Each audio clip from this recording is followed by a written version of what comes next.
Good morning, everybody, and welcome back to The Walk. Today is Monday, July 21st, and today we are starting Hebrews chapter 9, and we're going to be talking about the earthly holy place.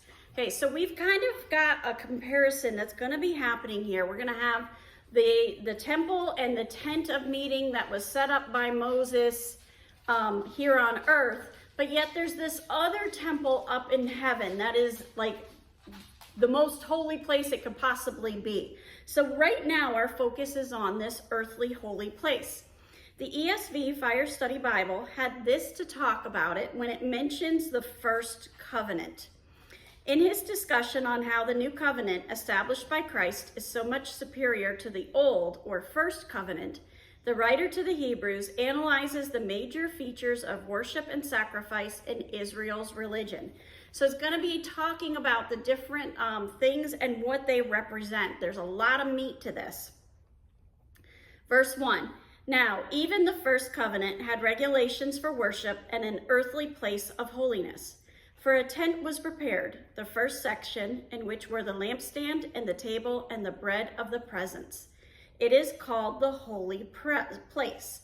So they had rules. They had rules of what they did, regulations, routines, whatever you want to call it. They all are our words that they followed. Holiness, while here on earth, was something that they strived for. And each one of these things represented things. The tent was what held all of it, okay? Well, then you've got the lampstand, and you can read more about the lampstand in Exodus 25:31 through 40. And what you're going to see is that it held a menorah, and it had deep, deep symbolic meaning. It represented God's light and God's presence. Remember, Jesus said, I am the light of the world. So there were several things that would be pointed out through this. First, there's divine light and presence. God is the source of life. There's guidance and wisdom. And then there was the prophetic symbolism. It looks like two olive trees, and it's mentioned in the book of Revelation, representing the worldwide body of believers. And then it was also a symbol of hope. It has 9 branches. It's a reminder of the miracle that the oil lasted for 8 days. Well, then we have the table. And you're going to get more information about the table if you read Exodus 25:23 to 30. And what you will see here is that within the tabernacle, specifically within this holy place, there was a table for showbread. And it's spelled S-H-O-W, just like I'm going to go and watch a TV show. But it's known as the bread of the presence. So you've got the lampstand, which represented the presence, and now you've got the bread that represented the presence. Within that presence, what it really illustrated to the people was God's provision. The table would have 12 loaves of bread representing the 12 tribes of Israel, and it would symbolize God's faithfulness to provide their needs. It also represented fellowship and communion. The bread of the presence, or the showbread, was placed before the Lord at all times. It showed that God's desire for an unbroken relationship and continuous fellowship, that's what that represented. It also meant material abundance. It means having those needs provided for and what you need to get through life. And then you've got the spiritual representation. It represents spiritual nourishment, having that nourishment and strength that God provides to his people.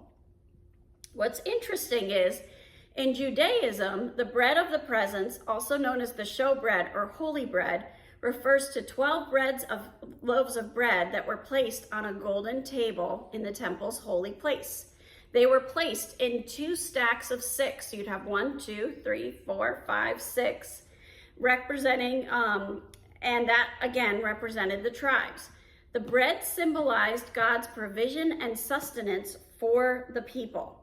So these 3 elements came together. You got the table, you've got the bread, you've got the lampstand in this holy place. It represents presence, light. Things are being illuminated so that we can understand it, and provision. Everything is being provided for. Hebrews 9, so I started to wonder, why isn't there wine? Usually when there's bread, there's wine in the Bible. Why wasn't there wine? So I did a search and AI gave me this wonderful answer. It says, Hebrews 9:2 describes the layout of the tabernacle, which was the central place of worship for the ancient Israelites. The verse specifically mentions the holy place, the first section of the tabernacle, and the items found within it, the lampstand, the bread, and the table. While wine was used in some Israelite rituals and offerings, including as a drink offering poured on the altar and in peace offerings shared as a meal, it is not mentioned as being present on the table in the holy place. In Hebrews 9:2, the focus in this verse is specifically on the consecrated bread. It is worth noting that the tabernacle, including the items described in 9:2, was symbolic and prefigured the work of Christ. The consecrated bread, for example, is seen by many as foreshadowing Jesus as the bread of life.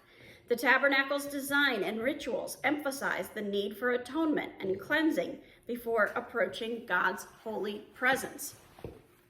Interestingly enough, in John 4, I believe it's 34, the disciples come to Jesus. He's just had that conversation with the woman at the well, and they're saying, Lord, you haven't had anything to eat. Let's get you something to eat. You've got to be hungry.